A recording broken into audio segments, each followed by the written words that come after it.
Aujourd'hui, on parle rétroviseur.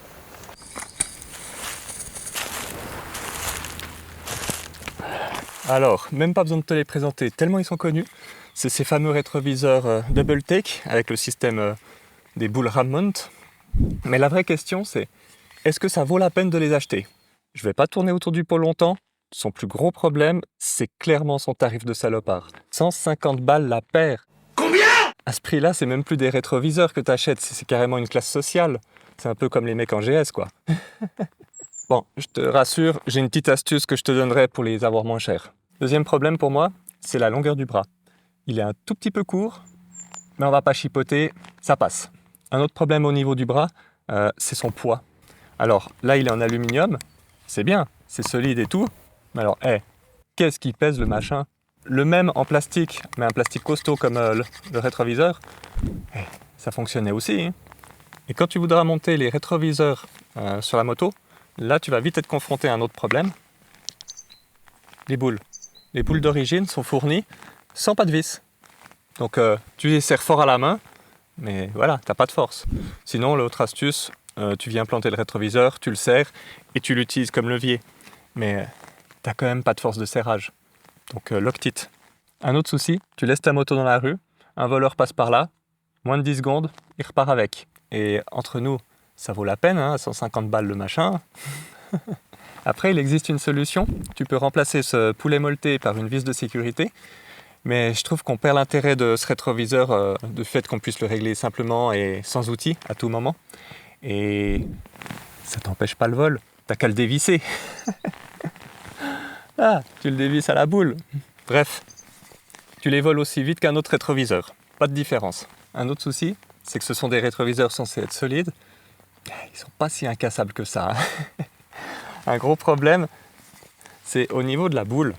Non seulement le caoutchouc se fissure, ensuite elle se met à tourner sur elle-même et elle finit par s'arracher. Mais non seulement ça s'arrache, mais la boule en caoutchouc se déforme quand tu le serres. Et le problème, c'est qu'en cas de chute, le rétroviseur va pas pouvoir bouger librement. Résultat, tu pètes la boule. Et pour preuve, il y a Benoît de la chaîne Lavadrouille, qui est actuellement en Afrique. Il a fait une toute petite chute de rien du tout, rétroviseur cassé. Je te mets l'extrait.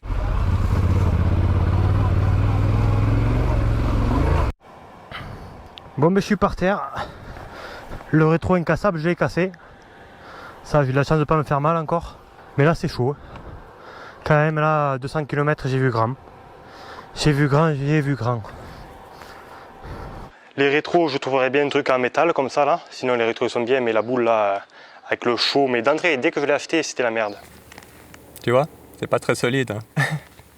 Il me semble qu'il y avait aussi Norali qui l'avait cassé, mais je suis plus sûr que si c'était elle. Enfin bref, c'est pas quelque chose de rare, ça arrive quand même assez souvent. Outre le fait que ça casse, tu peux simplement pas régler ton rétroviseur sans devoir à chaque fois desserrer, régler, resserrer. Voilà, c'est un peu embêtant. Et pour ce problème justement qui casse, j'ai une petite astuce, je t'en parle après. Ensuite, pendant qu'on est dans les trucs qui cassent, le miroir, il est pas solide. D'ailleurs, tu le vois bien dans la publicité, quand ils donnent les coups de batte de baseball là-dedans, tu sens vraiment qu'ils retiennent les coups, quoi. Parce que clairement, non, ça résiste pas. Il y en a déjà qui l'ont cassé et c'est pas un truc rare sur Internet. Hi, I'm Ned from Double Take Mirror, and today I wanted to show you the Adventure Mirror, which is our most popular product.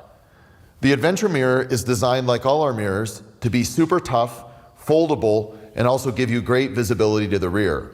The Adventure Mirror, like all our mirrors, is made from the same glass fill material as a Glock handgun, and so it's extremely strong. If you drop your bike or hit a branch or whatever, it won't break. It'll either move out of the way or just stay where it was. T'as vu ça, un coup de batte de baseball comme ça dans une rixe, tu le sentirais même pas. Hein. Ridicule. And so it's extremely strong. It's extremely strong. It's extremely strong. Extremely strong. Et on arrive sur le dernier point négatif que j'ai relevé. Le miroir, d'après certains, il se raye facilement. Il suffit que tu le nettoies un petit peu quand tu as un petit peu de poussière du désert ou autre, tu le griffes très vite. Moi personnellement, je ne l'ai pas constaté, mais c'est ce qui se dit sur Internet. Et on arrive au point positif. Ouais, il y en a quand même quelques-uns. Non mais blague à part, par rapport à des rétroviseurs d'origine, il n'y a pas à comparer, ils sont quand même vachement mieux.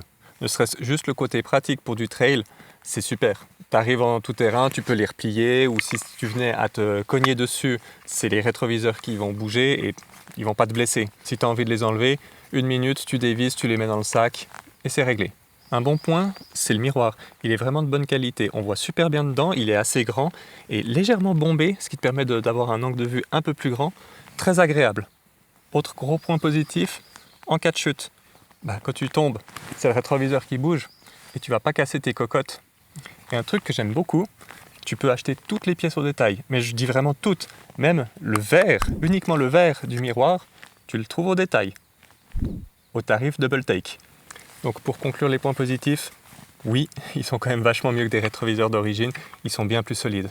Et en petit bonus, le fait d'avoir une boule ram mount sur le guidon, ça te permet de fixer la GoPro.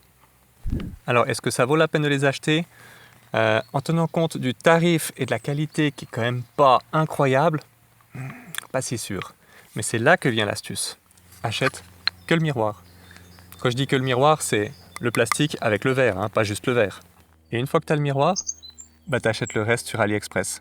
Donc non seulement cette astuce va te permettre d'économiser un petit peu d'argent, mais par la même occasion, tu vas l'améliorer. Que cette boule, ça c'est de la merde.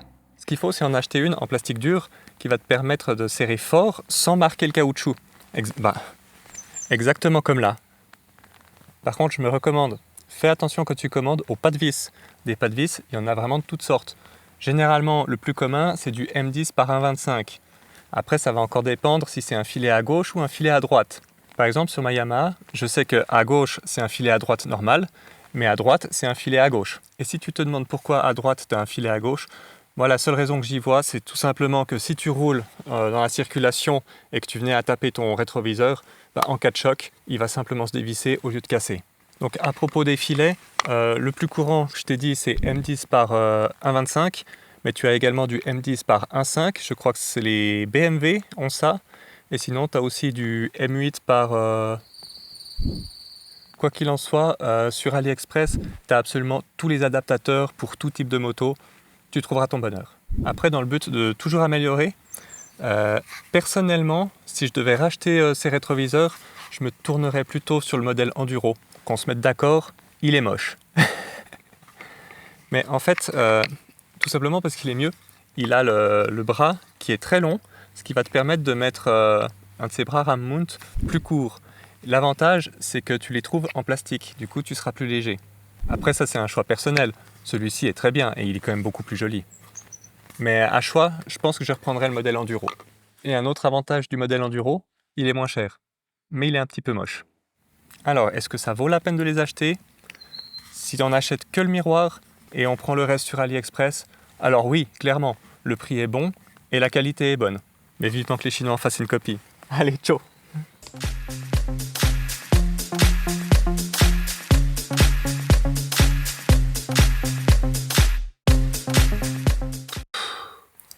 « 150 balles quand même. Je crois que le seul truc qui me remonte un petit peu le moral, c'est de savoir que les mecs en GS, ils payent leur rétroviseur 3 fois plus cher.